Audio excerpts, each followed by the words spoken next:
excites you the most, Auston, about maybe not the hockey, but the experience of going to the Olympics? Yeah, just being around, obviously, some pretty incredible athletes from a lot of different countries, and growing up watching it's obviously a huge honor and privilege to be able to represent your country and go and compete in it. So I think there's a lot of things that you're excited about and looking forward to. First and foremost the hockey and being able to compete like that, but I think everything else that kind of goes into it, it's definitely a really special experience, and talking to people that have been able to compete in it, it's definitely something special. You guys have waited so long. What does it mean to this generation of players to just finally get this chance? It means a lot. I think there's obviously a lot of excitement. There's a lot of pride and honor that goes into representing your country. But like you said, I mean, it's been a couple now that we haven't been able to go to. So I think just the excitement definitely ramps up for it, just because it's been so long. You have played on world teams, though, and you played a season in Switzerland. Are there any insights that you can give to your teammates who are new to this whole thing when you get there?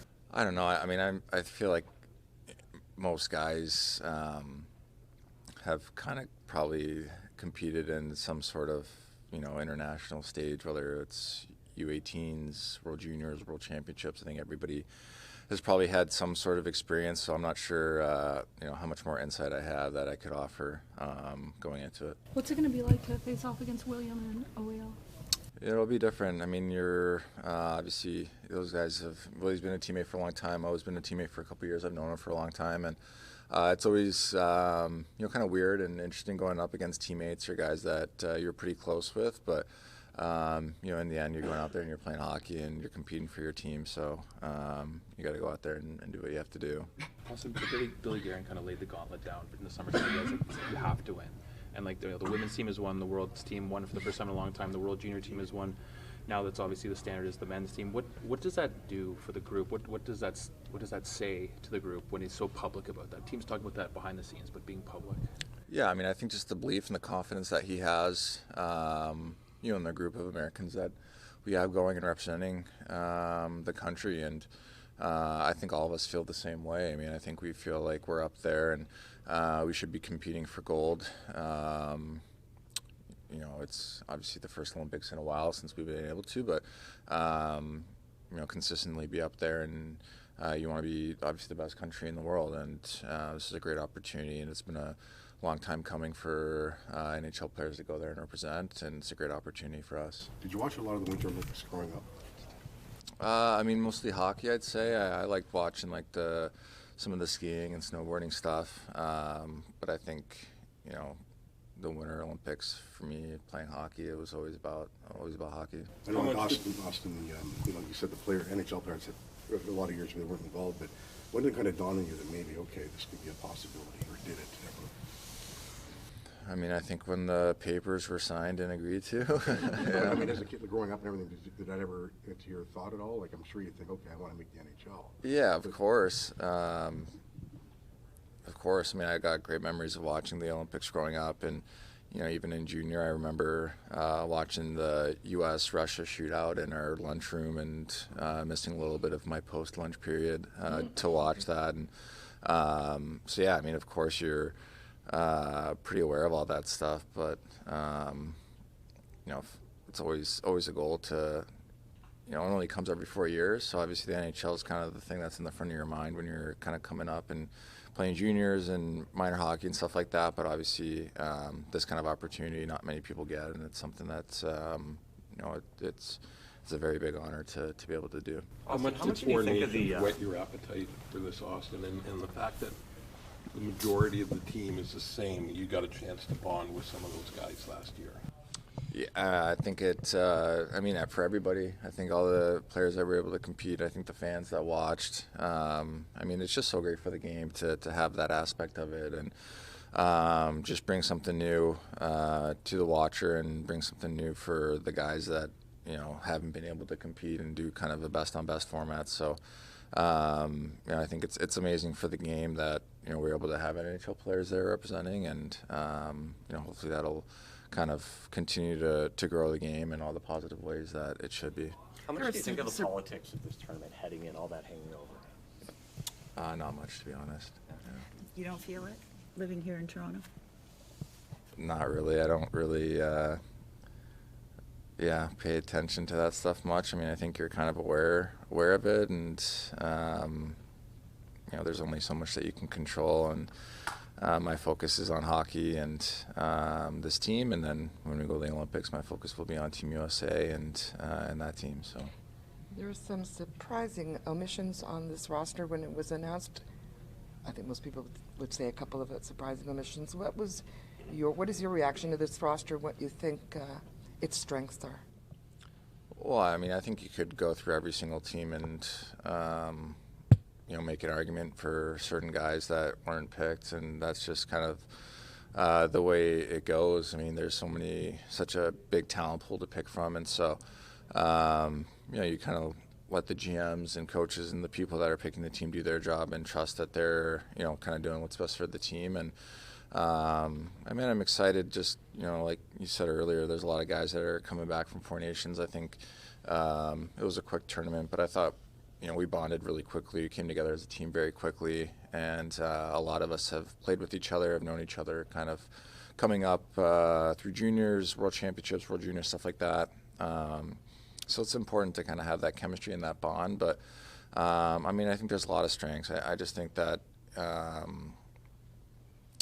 the cohesiveness that we had throughout that tournament, the way that we played as a team, it didn't matter what role you had. I mean, most guys are coming from their respective teams, and you're playing top power play, you're playing top minutes, and you come to a team like that has everybody kind of playing similar roles. You kind of have to buy into your role and do what's best for the team, and I thought everybody did that, and I think that's a sign of a great team. Talk so much about time and space on the ice, and this rink is going to be a little different. How do you think that's going to affect the game? Because the Four Nations was so fast, and a foot here, a foot there is the difference. What do you think the hockey's going to be like? Yeah, I don't think there's really going to be too much of a difference. It's still going to be fast. It's still going to be very high paced, intense. I found this out just a month or so ago, that when we went to Sweden, it was the same kind of size and regulation, where it was, I don't know, a couple feet smaller, maybe through the neutral zone. But if nobody would have told me that, I wouldn't have had any idea, to be honest. So I'm not sure that makes too much of an impact or a difference. So you're playing against a lot of guys who are opponents, and yet, do you ever get a chance to sit back and, like, say yesterday, you want to beat Brock Nelson? Then do you sit back and go, wow, Brock Nelson is really on a heater going into the Olympics. Mm-hmm. That's a good thing. How do you balance that? I think it's just putting your time and energy into kind of what's in front of you. We're talking about the Olympics. It's a couple weeks away. We've still got 5-6 games left, and my focus is on obviously tomorrow. But when you're looking ahead a little bit, it's obviously very exciting to be able to play with a lot of great players. And like you said about Brock, I've got to know him. I played World Championships with him. I got to know him at the Four Nations a lot, and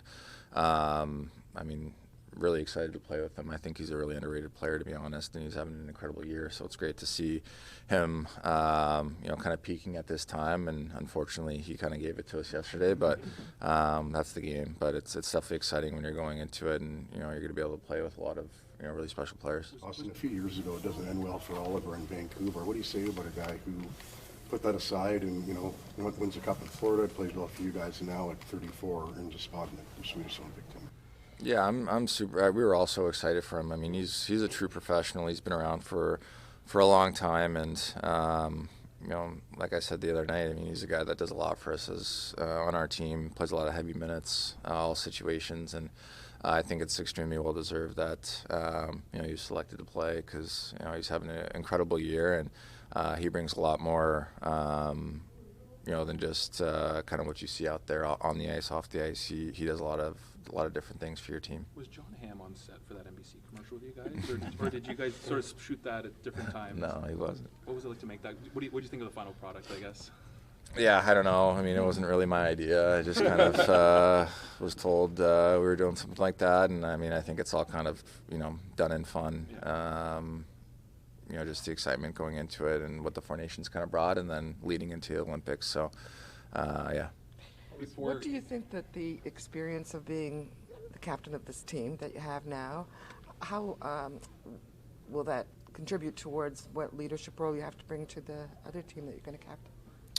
Yeah, I think it's important to have that experience. I mean, fortunately, it's similar. I mean, here we've got a lot of leaders, we've got a lot of veteran guys. We're a veteran group, and so it's not just kind of on one person. It's done, kind of all together, especially throughout the guys that have been here for a while. And I think the same goes for the Team USA. I mean, most guys, if not every guy, pretty much wears a letter for their team, and there's a number of captains. So I think the leadership within the whole group and everybody lifting each other up is very important. And obviously, only a couple guys get to wear the letter, but I think the leadership throughout the whole room at the Four Nations, from my experience, was great, and you just want that to continue in the Olympics as well. Before 1998, NHLers weren't allowed to play in the Olympics, so there were things like World Cups, Canada Cups, and one of the biggest goals ever in a Canada Cup was scored by Sittler against the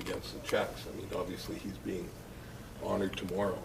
When you think about the record that he has, do you think anybody will ever break that 10-point in a game record? No, I don't think so. That's going to be that might be one that lasts for a pretty long time. It's kind of hard to wrap your head around that, to be honest. The 10 points, right? Yep. 11, 10 points. Yeah. It's like 2 hat tricks, I think he had. Yeah, it's really hard to wrap your head around that, just how incredible that is. But yeah, I don't think that's getting touched anytime soon. Obviously, it happened a long time before you were born, but the 1980 team and that moment, the miracle moment, what impact does that still have on the USA hockey program?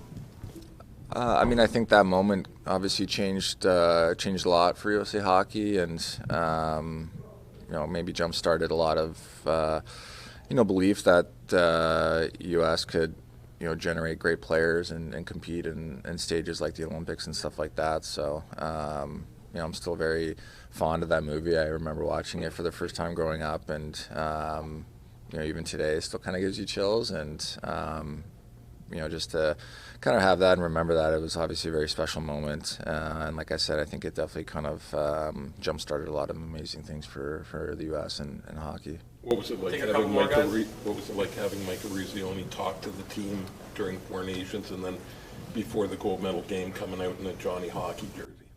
Yeah, it was great. He's got a big personality, and he was a lot of fun to get to know. And a lot of the guys that are from Boston kind of knew him and grew up around him a little bit. Just kind of in that area, but definitely a guy that has a lot of swagger and had some great stories, and it was just a joy to be around. And obviously, he scored a pretty big goal there in that game, and but yeah, just a really great guy to get to know and have around for that, and brought a lot of good energy into the room. You'll be staying at the Village, which is not the kind of posh that you're used to in the NHL, but what are you hoping that experience will be like, being among all those great athletes?